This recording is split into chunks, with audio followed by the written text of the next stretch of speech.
All right. So thanks for joining us, everyone. This is a monthly Q&A that we hold here at Ecovillage at Ithaca online for folks to engage with us and find out what we're about, meet a couple of our members, residents, and be able to ask questions. So um, my name is Caitlin Cameron. I'm the project director for Thrive, which is um, at Ecovillage at Ithaca, we have an education and outreach arm, which we now call Thrive. Not every community will have that, but education has been a part of our mission since the founding of the community. So I get to spend my time answering questions, giving tours. We have programs, some of which are online, some are in person. So that's my role, but I'm also a resident here at Ecovillage. I moved here about a year ago. I've lived in quite a few places, but I had lived in Ithaca before as a student. So I was here in Ithaca about 20 years ago as a student, and I decided I wanted to move back and live in community. So here I am. And so I'm going to be facilitating today, but we also have Steve Gaarder, who is a founding member, and I'm going to have him introduce himself in a moment, but I just wanted to um, share a couple of logistics. So I mentioned these are monthly sessions. So the next one will be November 1st. It's always the first Wednesday of the month. And we've decided for November to really focus on the prospective resident process and membership. As you can imagine, we get a lot of folks who are interested in that and what we require to become a resident here. So we're really going to focus on that. That will be recorded and made available on Thrive's YouTube channel. So that's a resource for folks. And we also have experience weekends for people who want to come here in person and have an immersive experience to get a sense for what it's like here. So our next one is in November. And there's more information about that on the Thrive website. And then finally, we have a lot of typical ways of getting involved with us. You can subscribe to our newsletter, follow us on social media. If you have further questions, you can contact me, and those kinds of things. So so yeah, that's what we're about here. And I am now going to turn it over to Steve to introduce himself. And we're also going to talk a little bit today about our internal communication systems and how we manage or set ourselves up for communication internally in the community. Steve. Hi, I'm Steve Gaarder, longtime Ecovillage resident. Got involved in 1991, I believe, in all the 5 years of planning and building. Moved in and moved out about 4 months ago in order to move to Burlington, Vermont, so I could be closer to my grandchildren, the classic reason. But I was lucky. I was able to move into another intentional community, Burlington Co-housing East Village, where I am getting myself more or less settled in. So I can talk somewhat about experience with two different communities. What more can I say about that? I've been into technology all my life. So when we got started, we got started in 1991, as I said. Now, pretty much nobody knew about the internet at the very beginning, I think, but it exploded in the course of the 5 years of planning and building. So at the very beginning, we had no electronic communication. It was all come to the meeting, talk on the phone, get together at other times, back in those primitive days. At some point, we slowly started using an email list. for passing stuff around. To the point, by the time we were moved in, it was a pretty established thing to have. At that time, we had one neighborhood, so it was easy.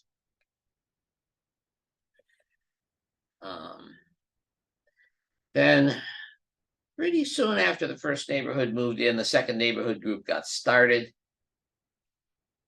So they got a list. So then we had to create a list for the combination of both of them. And so it got a little hairier. It was simplified, but back then there was not that much for email. If Gmail didn't exist, if you can believe that. We ran and still run our own mail server so that we can so that we could do all this.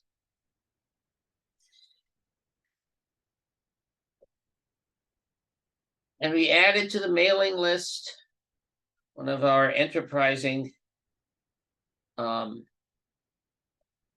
members. We created a web server for the neighborhood, but it didn't really go anywhere until one of our enterprising members installed a wiki. I don't know if you've heard the term wiki, but a wiki is a website that anybody can edit,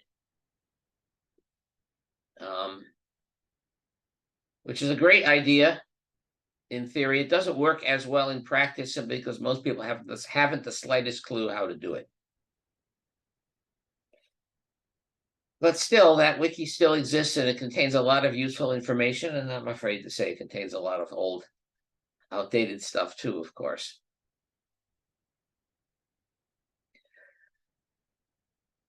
So as we evolved, we discovered a platform called Gather.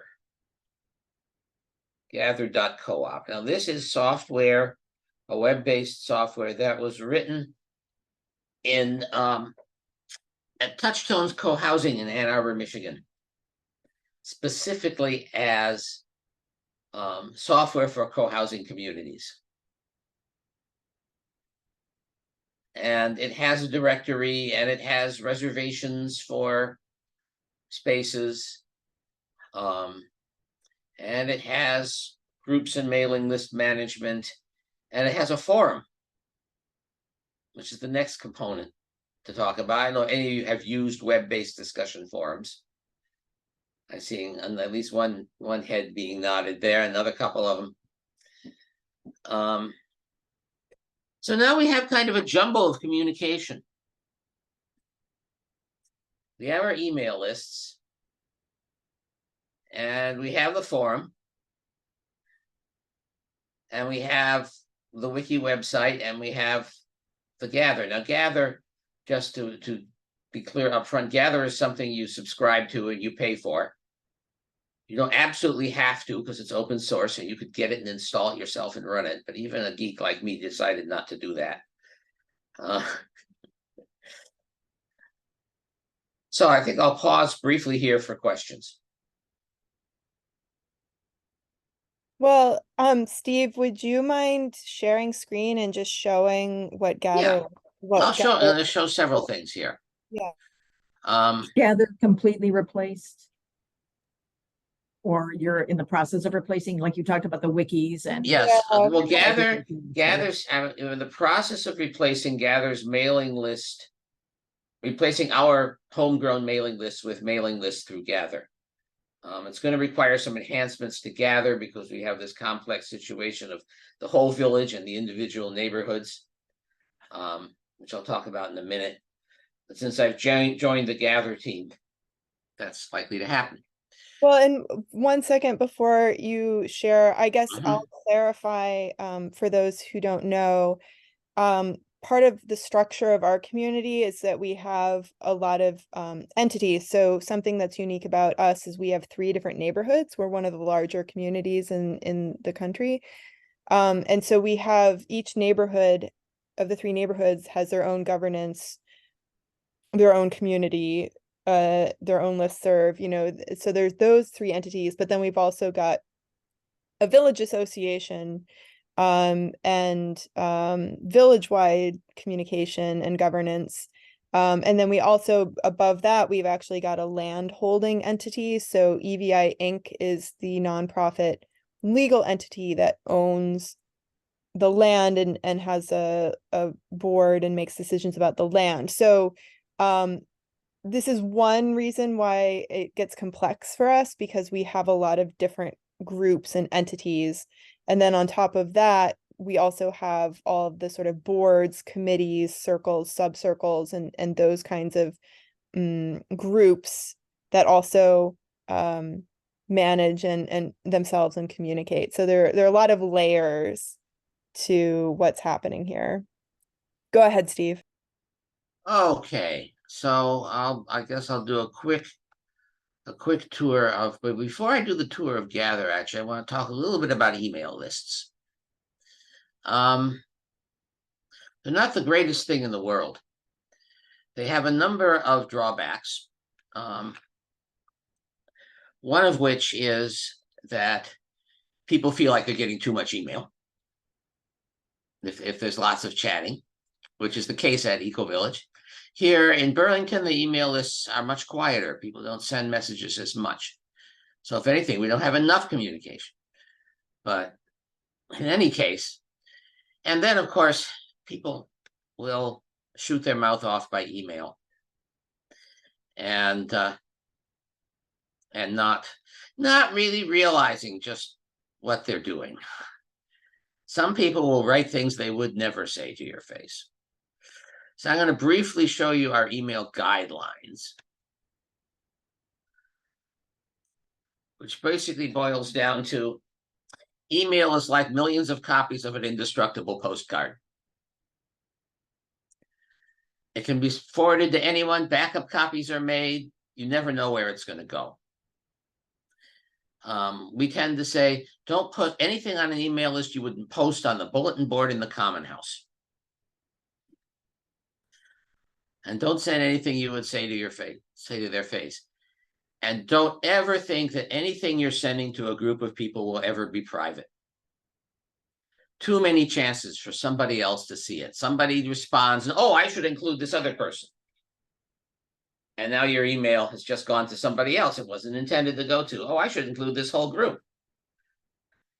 Now everybody's reading what you said about that. So it's important. Education for email is important, that people have to know what they're doing and know there's a person behind the message.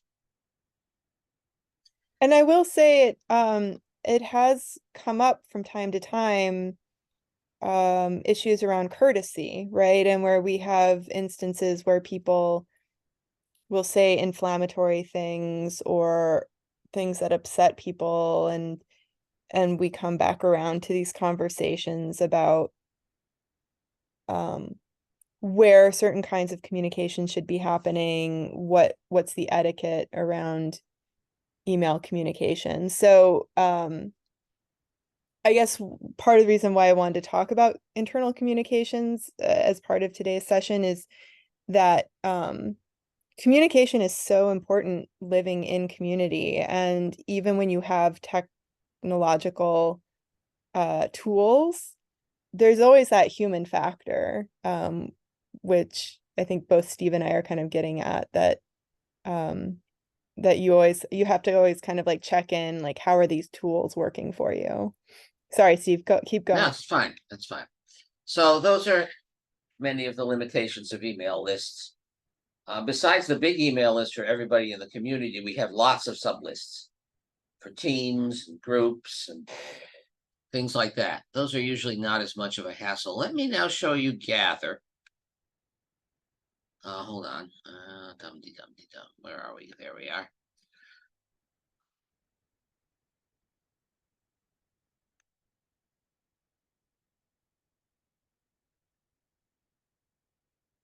Let me see. What do we see? Yes. Okay. So this is the Gather, of course, has a directory of residents, and this is it.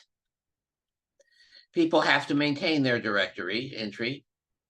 Most of them do, but some people never get around to uploading a picture, for example. any communication system, if you want it to work well, it has to be actively managed. We have had people go around with a camera and make sure new people get added to the directory. And people are grouped into households. And we have a list of birthdays. Some people choose to share the year, some people don't. Keep track of whose car is whose. We have memorials for those who are no longer here. And the users can be put into groups. And a group can have a mailing list. For example, we have a group here for the Frog Berm Garden. These are the people who cultivate a particular shared garden.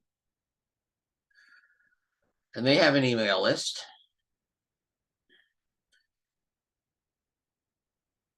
Some groups don't, but the great virtue of this is you can find out who's on the Frogs Common House Care Committee. Oh, it's those people. Okay. Frog is one of the neighborhoods. It started as an acronym for First Residence Group. And went on from there. So this is how you can see, and you can add yourself to a group. You can remove yourself from a group unless a group is specifically set up as closed, in which case only the administrators can do it. And again, it has to be managed. Somebody has to keep this stuff up to date because a lot of people won't. Gather includes a meal system. We don't use it. We use our own meal system, which I won't go into in gory detail. But basically, the common meals are an important part of co-housing, and this lets people find out what the meals are and sign up for them. And it's tied into the billing system, so people get billed for their meal costs automatically. So that saves some work. We have a work system, keeping track of who's on what, who has what work assignments. And I'll just interject because I know, Chris, one of your questions was about work assignments, so I'll answer that now. Our community is almost entirely run on volunteer efforts. So for example, Steve used to be on the geek team. Like we have one team that's around technology and communication systems. So our expectation in the village is 2 to 4 hours a week of volunteer service. So you can see here on this page some examples of different kinds of work people might do. This is just specific to the Frog neighborhood because they're the only ones who are using this feature, but still, it's pretty cool. And are the hour indicators there, is that Frog child care coordinator, they get an hour? That's the job coordinator's idea of what it takes. To do that for a month or a week or for a week, I think. For a week, I believe. But they're stabs. Basically, nobody counts them. None of this is being tracked. It's generally self-reporting, yeah. We notice if somebody isn't doing anything, and we certainly notice if somebody is doing a whole mess of stuff, which some people do because it's so much fun. And it ebbs and flows, right? So as people, when people have kids or get sick or, need to take a break, the people shift from thing to thing. So it is fluid, but we do have in each neighborhood someone who is a work coordinator who's checking in with people and making sure people are assigned to particular tasks or groups. And some stuff, like when we have a big snowstorm, everybody gets out and shovels. Everybody who's able. Things like that. So we have work. It does that. And calendars for keeping track of shared resources. All the various rooms can be reserved in the different common houses. There's a calendar for social events, calendar for meetings. calendar that shows birthdays. You can choose which ones you see. You can make a reservation. A calendar for our Zoom channel. We've got it all there. This is our wiki, the Moen wiki, and we have a new wiki coming up, which is, this is our new generation of a platform. Basically, some people got to realize, that old wiki is just chaotic, which it is. It just growed, as they say. So this is an attempt to restart and create a whole new one. And so we have it in categories: living at Ecovillage, quick start guides for each neighborhood, our guidelines for this, that, and the other thing. So it's really, again, we finally got some active management, which is the important part on this. And then we have the forum, and that's a whole world in itself.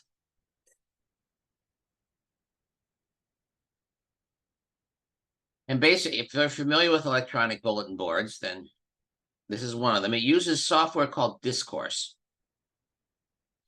This software is, again, free. You could set it up and run it yourself, or you can pay the Discourse people to run it, or the Gather people will run one for you, which is what we do. And you have categories.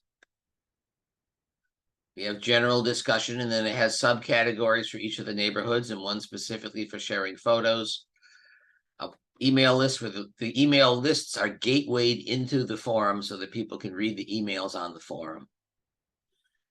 Not very many people do, but some do. We have announcements, comings and goings, who's there. Community business, that's really the meaty discussions. Committees and teams have their category. Common interests have their categories. Stuff about the wider world.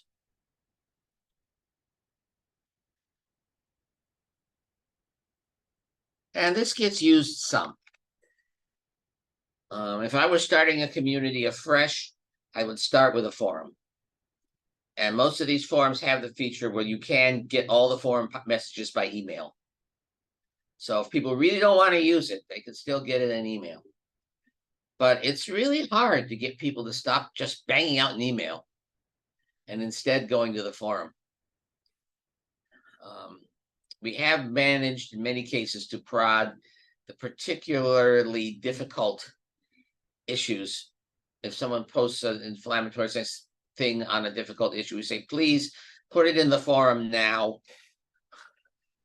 Back in the height of COVID, we had a lot of stuff around vaccinations. And that was definitely a category. I think we even had a... I have a question sort of related to that. Yeah. How is, and this is broader than, people posting on a bulletin board or whatever, but generally, there's a lot of people there. There are humans there. And so right. I'm looking over here because whatever. Anyway, screens. How is conflict handled? If I live there and I live next to Caitlin and there's a problem between us or whatever. Well, yeah. Certainly it is not best handled through electronic communication. Sure. That's number one. It's obviously best to talk to the individual. Now we have a conflict transformation team whom you can contact to help with that. Yeah, and I'll just direct you to we do have one Q&A session from earlier this year. I can try to remember to send you the link to it, that we focused on conscious communication, and Corey Rose was the guest, and she talked a little bit more about our conflict transformation team and the circle process and the different some of the different ways we work on that. But yeah, we have people who volunteer to help with mediation or to run a circle process. And someone can ask for conflict transformation, but it's voluntary, right? So if you have a conflict with someone or a few people, not all those people might choose to participate in that particular process. But I think it is true in communities like this, you know, because you're going to interact with people on a regular basis, and you're, you know, living intentionally with these people, there's generally an interest, a mutual interest to work things out. So we have a couple of different ways of doing that. But one of the reasons why we try to direct discussions or controversial topics to the forum is so that people who want to participate in those conversations can, but that it's not sort of being forced on everyone if the whole village doesn't necessarily want to have, you know, engage in a conversation about the pet policy or vaccinations or those kinds of things. And it also depends, you know, there are conflicts over community policy. And those, of course, can be the domain of the process steering committee of that to discuss, to manage how a decision is made to handle it. Then there are, you know, your dog pooped in my yard conflicts, and Yeah, everything in between. right. So like the larger community topics, we might have a salon, what we call a salon, or a sort of Or forum, yeah. yeah, or forum, like a more community-wide conversation. Like that came up this year when a resident proposed they wanted to put a floating dock in our pond, and that was really Yeah, that was a good one. controversial. Yeah, and so that ended up translating into a series of community conversations and salons about something where there was a lot of different opinions and feelings about that proposal. So yeah, as Steve says, it really can depend on the scale of the conflict. Certainly, and so our community has about 213 people, 215 people, somewhere in that range. So certainly you don't have to be best friends with everyone. But generally people try to find ways to work things out or ask for help with the conflict transformation if they need it. And here's an example of some of the topics that have came up in the community business. Outdoor cat policies, for example. Somebody posted a concern about front and backyard things that make a frequent sound, but apparently that didn't provoke a lot of, I think they're thinking of wind chimes and things like that. Certainly if you have, That was actually that came up for me actually. Like that was sort of a conversation between myself and a neighbor that we, you know, talked about and worked through, but you know, some people uh, they might be feeling a certain way about like, well, I feel, you know, put out by something, but maybe I'm alone here. And so, you know, they might start a forum conversation just to kind of check in, like, is this a reasonable which I thing? think is what she did, and it was good. I mean, when Exactly. you have a whole bunch of houses all in a row, if everybody has wind chimes, it can get pretty cacophonic. So you can see here that cat policy got the most replies. Yeah, pets, parking, and parenting, as we say, are the three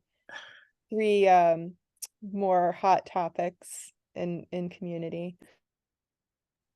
Is the parking assigned or? It depends on the neighborhood. In Tree, people are assigned specific lots, not specific spaces in the lot. All of the covered parking, the carports are assigned. They're quasi-owned, you know, they're leased, but you have a indefinite lease on it. Hmm. Parking is definitely one of the issues. Yeah, I know Chris, you had a few questions about parking. Do we want to get to those now, or did you have any more you wanted to mention, Steve? We can come back to that either way. One of my questions was why carports and rather than garages? Oh, probably cost and aesthetics and complications.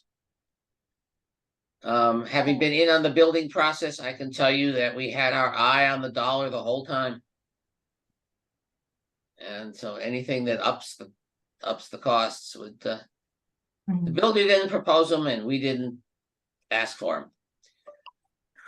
So just to give everyone some context, each of our neighborhoods puts emphasis on pedestrian streets. So internal to each neighborhood, it's pedestrian only. So cars are on the periphery of the neighborhoods. They're sort of designed specifically to try to minimize the impacts of cars. And so we have carports in each neighborhood, but we don't have carports for each and every household. So some households have those carports. So they're covered parking, but they're not enclosed in the sense that they don't have garage doors. And I imagine it's cost not only for the garage doors themselves, but also it would have required wiring, electricity, and all those kinds of things. Those carports now almost all have electric charging at this point. And then there's also a series of uncovered parking as well. And we also have visitor parking areas too. So But of course, and I know we're going to have a session, one of these sessions will be on transportation, and the best thing for parking is, of course, to reduce the number of cars. And yeah, that's a whole other that's a hot topic conversation. here and there, Yeah. but we'll talk about it. That's another time. So those are the forum examples of the forum postings. The other thing that comes up, a couple of other things that come up. People like to attach things to the email lists, and that can, yeah, there's a size limit in order to not overwhelm the server. And some people, it causes issues when some people want to create stuff. We have a lovely photo sharing category in our forum, which I think is much better than emailing pictures to everybody. But again, people have to use it. General discussion, photo sharing, kittens, people managed to get this really cool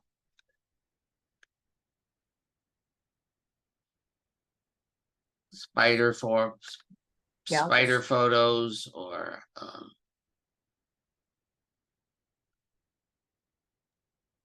So I want to give folks a chance to ask their questions. yeah, I think I'm basically done. Let me go finish. Another thing at early on in the email list discussions, we had the question of whether people who didn't live here could be on the email list. And we finally compromised with more lists, one list for the people who live there, one broader list for the people who live there and other interested people. Though again, I kept harping on the fact that it's not private, folks. Yeah. Okay, so I could entertain questions on anything and everything. Yeah. Did anyone have questions about communication or anything else related to Ecovillage at Ithaca? I have some questions not related to communication, but I understand that you're a cooperative, and traditionally cooperative housing means that you're a shareholder. You don't actually own your residence, but you own shares in the corporation. That is correct. And you have a maintenance fees, of course. Right. What type of reserve fund do you have, and how does that operate? Well, we keep a capital reserve fund. Each neighborhood keeps one, and for its responsibilities, which are pretty large, and the village keeps one for common things like the road and the water pumping system and things like that. And it's run by educated guesses. There are consultants you can hire here in Burlington. We're We've just decided to hire one to come and advise us on how much we should be charging for our capital reserves. At Ecovillage, we've done it mostly in-house, I think, but we have some pretty construction knowledgeable people. We try our best. Things happen, however. Sure. A few years ago in Frog, we discovered serious water leaks due to inadequate waterproofing on the window-filled south sides of the houses. And we had to reside the south sides of the houses. And that meant, yes, a whopping special assessment had to be applied to everybody. And yeah, they had to pay it, but we had setups for loans and things to soften the impact for some people. But guess we didn't foresee that in the capital reserve, that's for sure. sometimes you can't foresee these things. My other question is, in terms of your assessments, do they drop off at some point, or do they continue as part of the maintenance fee? Because I know some cooperatives, the special assessment drops off once a loan is paid, or but some co-ops. No, we don't have anything like that, except that when you join, you have to contribute, I think, 3 months worth of bills. Okay. Called the emergency fund that you get back when you move out. But otherwise, I mean, except for special things like that siding thing, which was a one-off situation. Like, I mean, we revise it every year if we think, oh, we're doing well, we don't really need all this capital reserve. When COVID hit, yes, we deferred some of our capital reserve contributions in Frog just to lower people's bills a bit. Because people were, having financial impacts. So I'll add a couple points to that. Each neighborhood is its own cooperative entity. And so each neighborhood will do it a little bit differently in terms of how much they choose to save towards future expenses. So in the Frog neighborhood, where both Steve used to live and I now live, the shareholder or homeowner is responsible, similar to a condo situation. We sort of own and have the rights to occupy and take care of the inside of the home. The cooperative owns and maintains the exterior of the homes and the common house. So, so a lot of those hefty expenses like the roofs or the siding or the utility systems, common house items, that's a big part of the maintenance bill, right? Is the regular maintenance and also saving for future expenses. The other point I wanted to make is, yeah, if there's a special assessment, for example, the village chose to pave a portion of our road, our shared road, and that was recently paid off. Finally. So yes, if there's a project where we've got a loan or we've sort of spread out that cost over time, then eventually those will stop appearing on your bill once the project has been paid off. Thank you. And also the other question is, do you have a flip tax or a sublet tax? For example, at the time of sale, is there a flip tax, or if you sublet, is there a sublet tax paid to the cooperative? Yes, when you sell, you pay a few percent of the sales price in Frog and Tree, and in Song it's more complex. We wanted to have a flip tax that discouraged, that helped preserve equity, but it's just in the end too complicated. And at least Frog and Tree settled on a flat percentage. I'm not sure what Song does. There's no charge at this point for subletting, but that often gets discussed because it does, when you rent and move out of town, it does increase the workload on the maintenance team and stuff like that.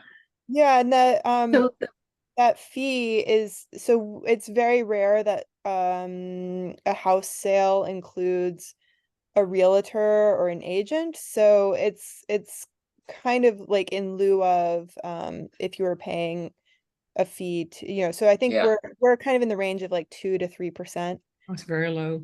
Yeah. So that's a tax imposed by the community or the village, the neighborhood on the homeowner who's selling or buying. Right.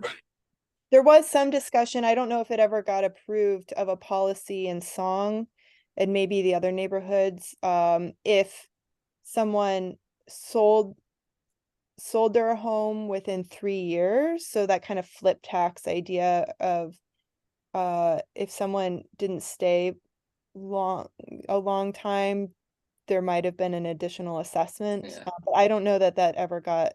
Yeah, no, I think Song has something similar to the old frog system, which was a 20% tax on the profit, taking into account the rise of the housing market. So if you were selling your house for above market, we got some of it. Now that basically foundered on the problem of measuring the market.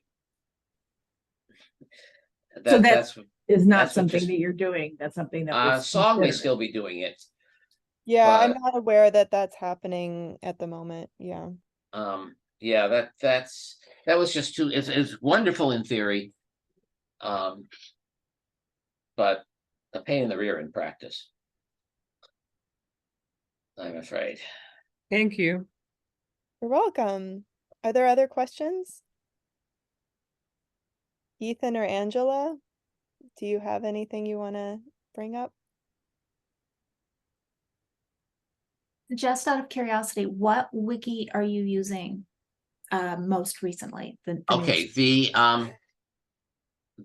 old wiki is Moin. I don't know if you're familiar with it, MOIN.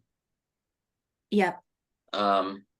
And Gather has its own homegrown wiki that uses Markdown as its Okay. markup language. It's kind of crude. It needs some improvement. But We're it's really getting there. trying to double down on Gather and sort of get everything centralized there as much as possible. Okay. Cool. Thanks. Thank you. What else do people wonder about? Given the this was one of the questions I submitted. Given the warming climate, how are the various types of homes cooled? In most cases, they're not. In many cases, people have installed heat pumps. And some people use window air conditioning. So I'm not familiar with heat pumps. I suppose that there's a cooling. Heat pumps, a heat pump moves heat from one place to another. So they can move heat from outside into your place in the winter, and they can move heat from inside out of your place in the summer. So Okay. in that sense, they're very cool. Pretty much that's where things are moving. Frog and Tree are heated with natural gas. We want to get off of that. We just participated. Frog and Song. Sorry, yeah. We just participated in a lengthy process of evaluating options, and probably just good old mass market heat pumps is what we're going to settle on, because it's just hard to beat something that they're making by the gazillions right now. So some context there. The first two neighborhoods were developed in the 90s and early 2000s. So we are connected to town utilities. So we are connected to town sewer, water, natural gas, and electricity. We're not off the grid here. And a lot of that has to do with the size of our community, but so we do still have natural gas in the first two neighborhoods. The third neighborhood was developed in the 2013 to 2015, and they chose to be all electric. So none of the neighborhoods were built with cooling systems. So there's not they weren't designed with HVAC systems that included cooling. So when people feel the need to add that feature, it's aftermarket, right? So having the heat pumps installed or using the window units. But there is all of the buildings here are using passive solar design, so naturally trying to work with our environment and our climate. So there's external shading, there's high insulation. there's, you know, fans and natural ventilation, cross ventilation, those kinds of techniques. But it is true that as we are feeling with climate change more hot days or more extreme hot days. So we are seeing more people looking at heat pumps as an option. The challenge with heat pumps is that they do add to your electricity load. So you know, we do have solar arrays around the village, and potentially would look at trying to add to our solar capacity to help offset more of that electric load and demand. I will add that in our house in Frog, we put the biggest window fan we could get in a high window in the place, run it all night, turn it off in the morning, close the windows amazingly well. People would walk in and say, "Oh, you have air conditioning." No. And that's a great point. You know, some of these homes come with having to learn how to use the homes, in the sense that like opening up the windows at nighttime to let the cool air in, shutting things down during the daytime. Like these are things that a lot of 20th century, 21st century Americans aren't familiar with, because we're so used to having conditioned air. So there's a learning curve there for how to kind of manage that too. I have another question, kind of expanding on Chris's question, Sure. regarding climate change and I guess natural disasters. Have any of the homes are you on a floodplain, or is the community? Nowhere near. Okay.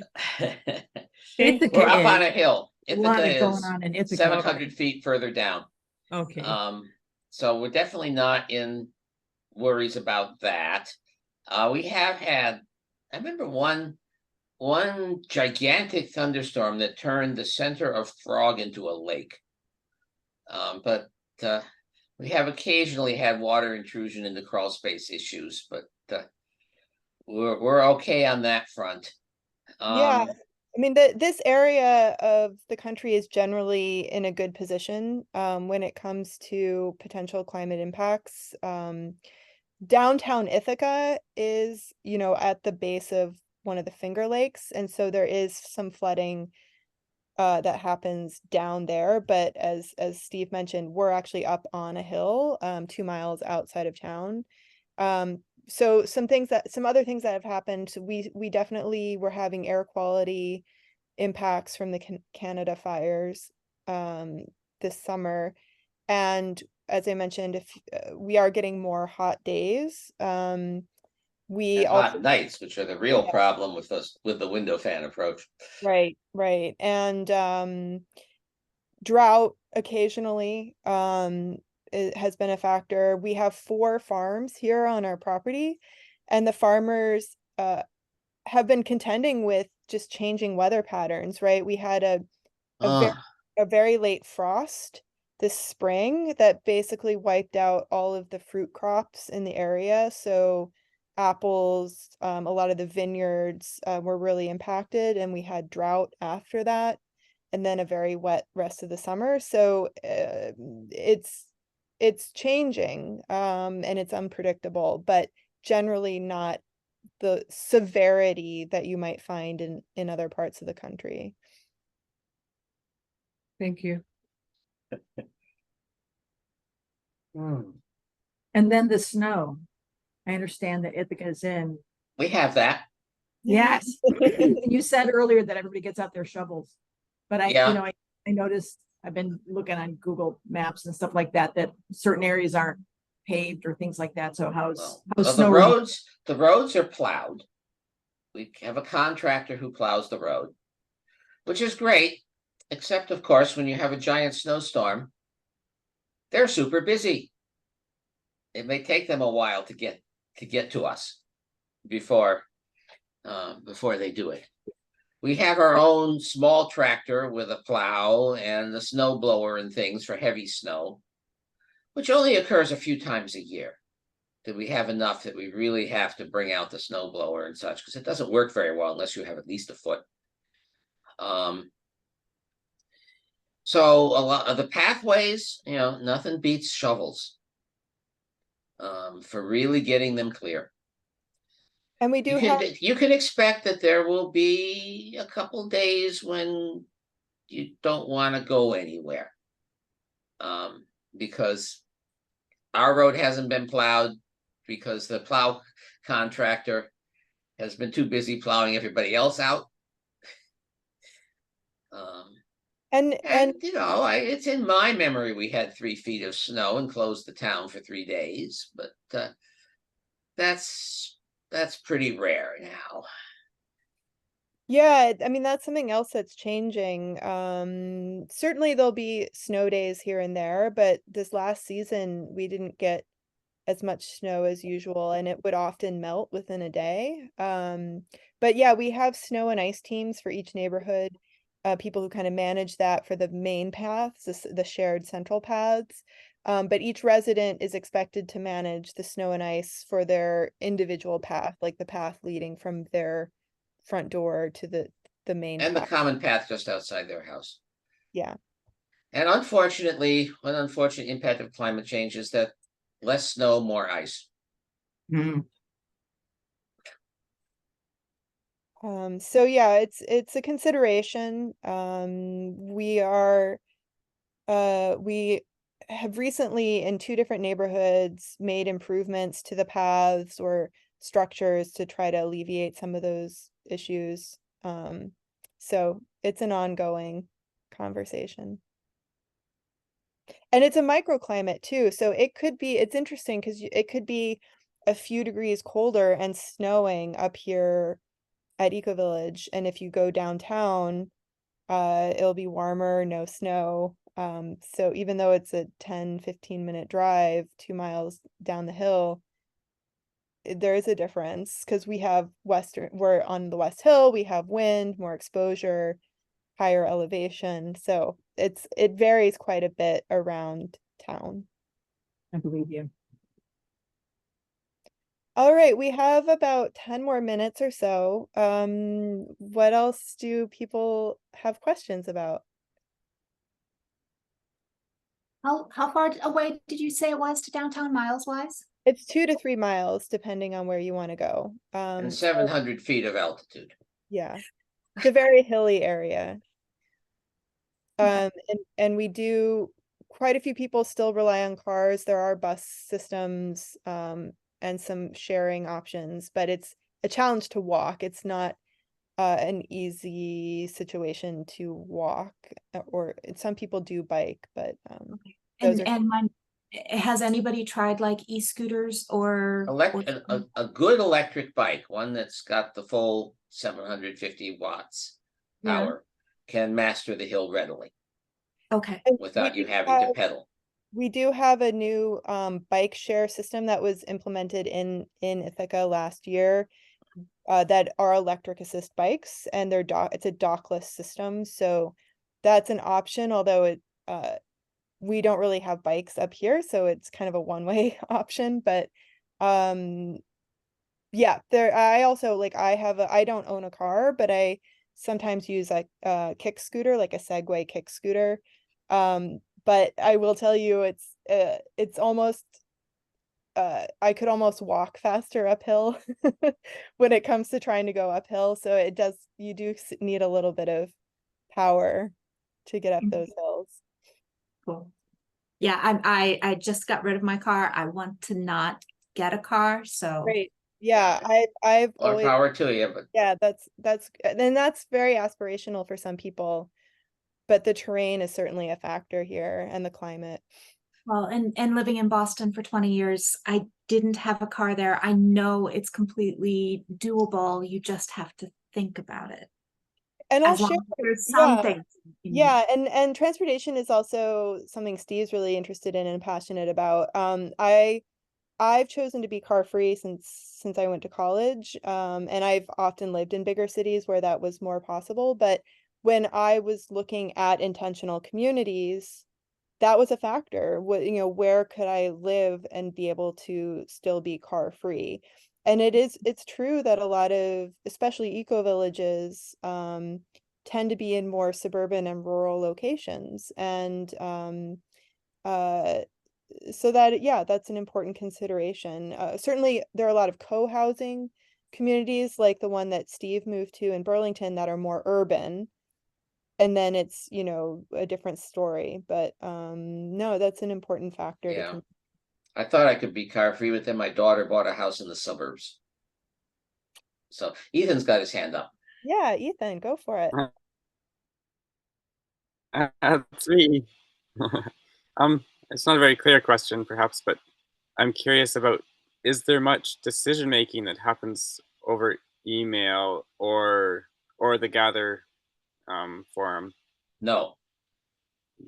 We occasionally have to remind people we don't make decisions by email. That sounds wise to me. We do this. You can discuss it, but we don't make decisions. Right. And some of those are policy requirements. So 2 neighborhoods use consensus and the 3rd neighborhood uses sociocracy. And I believe Right. in all those cases, you're required to give 7-day notice of proposals that would be up for decision. So there are some requirements around that kind of for certain kinds of decisions. Yeah. Right. Which one is a Thank you. sociocracy? 3. Okay. 3 is our 3rd neighborhood, the most recent neighborhood. So for those, you know, Caitlin, you mentioned that you live several places, and I don't know about Steve. Moving from a larger community city to Ithaca, I've been trying to get a sense of how big Ithaca is, and I haven't really found a resource yet that divides the students from the rest of the population, but it's obviously much smaller than you know, a large city like New York or Chicago. And how people are different, but like, how has that been? Or any comments? Sure. And I think I want to make sure Ethan gets his other questions in Oh, too. sure. I'm sorry. I Yeah, didn't. no, but we can get to this one first. So I believe the population of Ithaca is in the range of 30,000, 30 to 35, without the students. It's a small city, but it has a lot going on. So I think that's another advantage we have, is that it's very active, lots of arts and culture, and we are a university town. So it's a specific context. We have Cornell University, which is huge, and we have Ithaca College. So it means there are a lot of students around, but it also means there are a lot of resources when it comes to events and, you know, facilities and museums, libraries, cultural events, sports events. So that's certainly a factor. I would say transportation and travel are a factor. Steve's contending with this. He's trying to come visit us without driving. And so sometimes you have to go to Syracuse or Rochester to get the train. We do have some buses that go to bigger cities. We do have an airport, but it's quite small. So I would say that's another consideration, is it can be more challenging or more expensive to travel in or out of the community. Except in New York City. There are Yes. lots of buses to and from New York City. Yeah.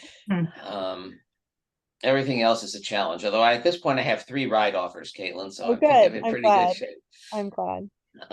Um, So hopefully that answers your question. If not, we can get more into it, but I did want to Oh, give sure. Thank you. Ethan a I'm chance. sorry, I didn't realize. That's okay. I think Ethan said he had a couple more questions, maybe.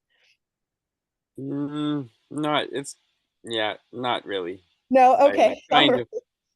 trying to think of something, but I'm sorry. I thought you said you had a couple questions. That's all. no, my question didn't seem very clear. Oh, okay. Okay. Um, Well, any last questions? We probably have time for yeah, one. we got one there. Oh, yeah. Yes, Yeah, thank please. you. This is Diane. I'm sorry, my name's That's not all clear. right. Go ahead. I noticed that you have an apartment for sale. How does apartment living there differ from owning a home? Is there a big, other than living in a shared building? Are there any other differences?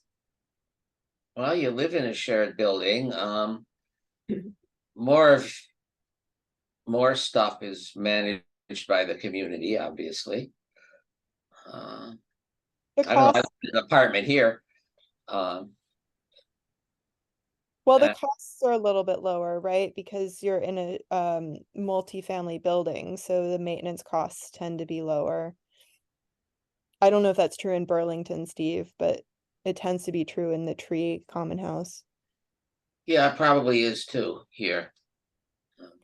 But I do want to clarify that it's technically a condo. I mean, it is an ownership situation. So, Okay. Be every, picky, it's technically a cooperative, not a condo. yeah, but yes, but what I mean to say is that it's an ownership model, or a shareholder model. It's not a rental.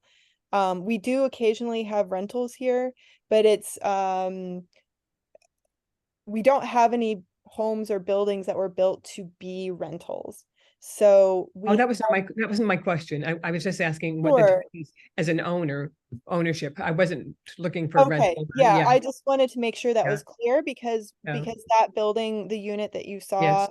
um, kind of looks like an apartment building, or Yes. and it's a multi-family, like Mhm. 4-story building, but those are units that are ownership. But we do have Sure. some situations where people, like I first moved here as a renter, for example. So that is occasionally an option for folks, but generally units are for sale. And I think the other consideration, like any multifamily building, is noise. So I've certainly had people, there have been conflict transformation issues around noise with pets or music, things of that nature. So, kind of typical with any apartment building, multifamily building, some of those issues do come up.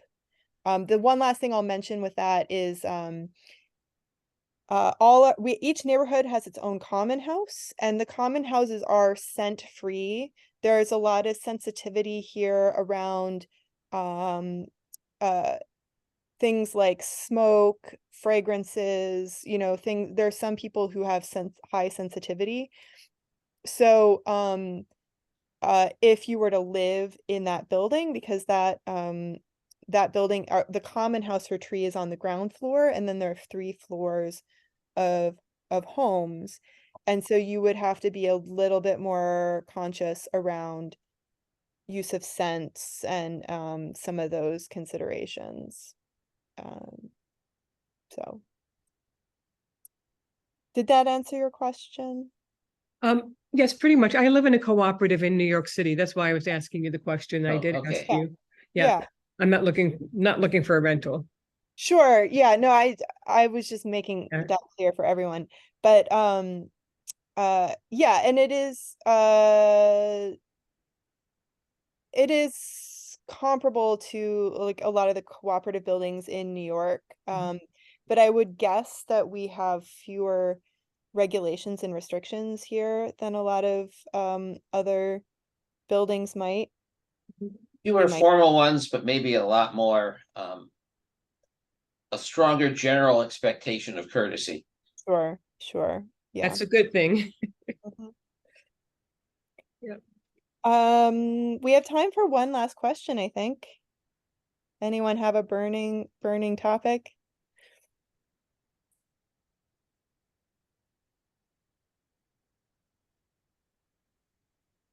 Chris, did you did you have any more Uh, from your what's the big white tank? The town water tank. Ah, okay, thank you. Yeah, if you get your hands on Liz's book about the community, there's a little bit of history there. It was kind of a controversial thing, but the town asked to put the water tank there to serve parts of the town, because we're at a high point. So it's mostly not for our community, it's mostly for the rest of the West Hill. Yeah, because we are on the town water, but we have to pump it. Because we're a little bit too high, and the town intentionally did not want to put that tank any higher because they did not want to promote development further out.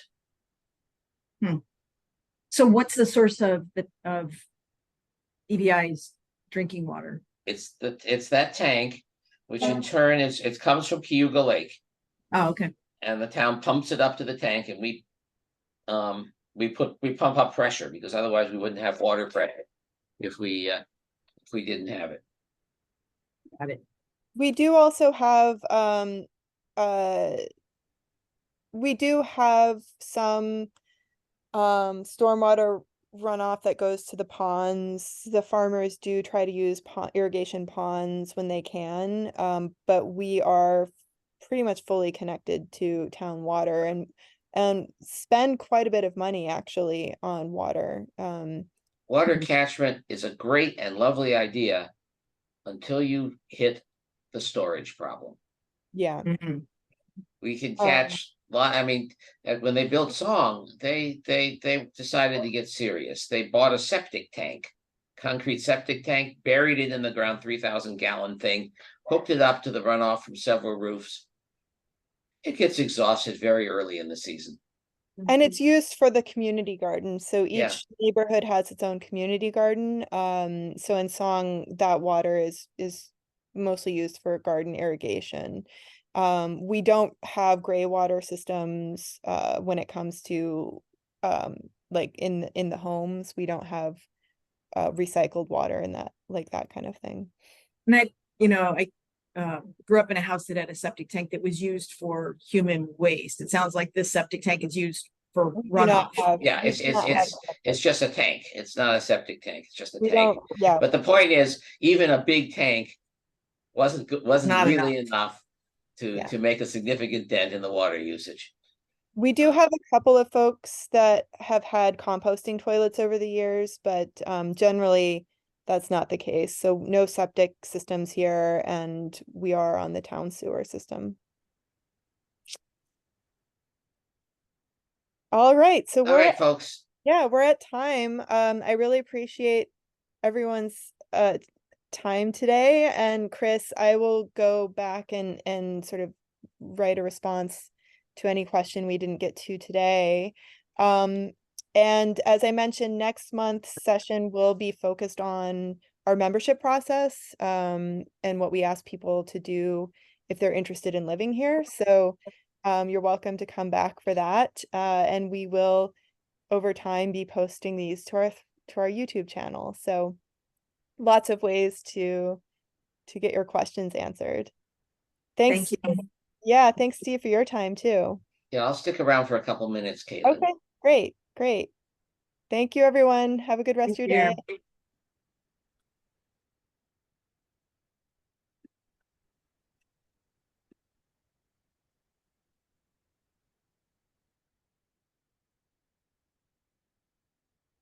Bye, Ethan.